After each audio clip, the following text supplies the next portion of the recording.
Hello guys, welcome back to my YouTube channel అండి. ఈరోజు నేనైతే మొత్తం రెడ్లో ఉన్నానన్నమాట. అండ్ నా చీక్స్ కూడా బ్లష్ అవుతున్నాయి, ఎందుకంటే నేను బ్లష్ చేసుకున్నాను కాబట్టి. సో ఈ వీడియో వచ్చేసి బనానా ఇంకా చాక్లెట్తో నేను చాక్లెట్ మౌస్ చేయబోతున్నాను అనమాట. సో నా ఇన్స్టాలో అయితే వచ్చిందనమాట ఈ రెసిపీ. సో నేనైతే ట్రై చేయబోతున్నాను బనానా చాక్లెట్. అండ్ ఇప్పుడైతే బనానా పీల్ ఆఫ్ చేసేస్తున్నాను మొత్తం.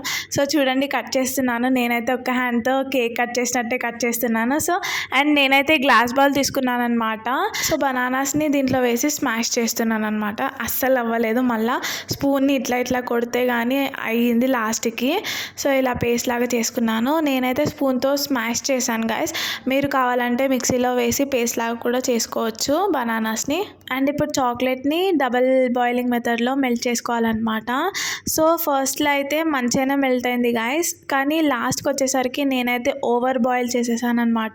చూడండి, కొంచెం థిక్గా అయ్యిందనమాట చాక్లెట్ మళ్ళీ. సో దాంట్లో కలిపేసాను అనమాట చాక్లెట్ మొత్తం. కలిపినాక కలర్ వచ్చింది బనానా ఇంకా చాక్లెట్ కలిపినాక.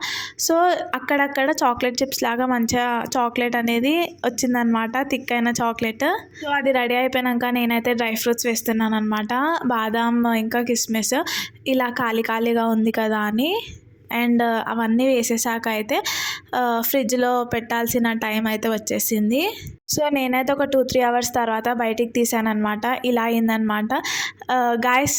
నేను స్పూన్ దాంట్లో పెట్టి మర్చిపోయాను అనమాట తీయడము.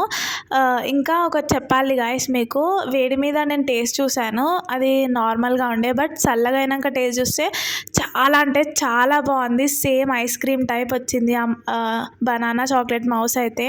సిచ్యువేషన్కి తగ్గట్టు నేనైతే ఒక డైలాగ్ చెప్తాను, చూడండి. మాటలు లేవు, మాట్లాడుకోవడాలు లేవు, జస్ట్ టేస్ట్ చూడడం అండ్ తినడం అంతే. సో ఇలా నా టేస్టీ బనానా ఇంకా చాక్లెట్ మౌస్ అయితే రెడీ అయిందనమాట. టేస్ట్ కూడా అద్దిరిపోయింది. If you like this video, please like, share and subscribe. Thank you for watching. Bye.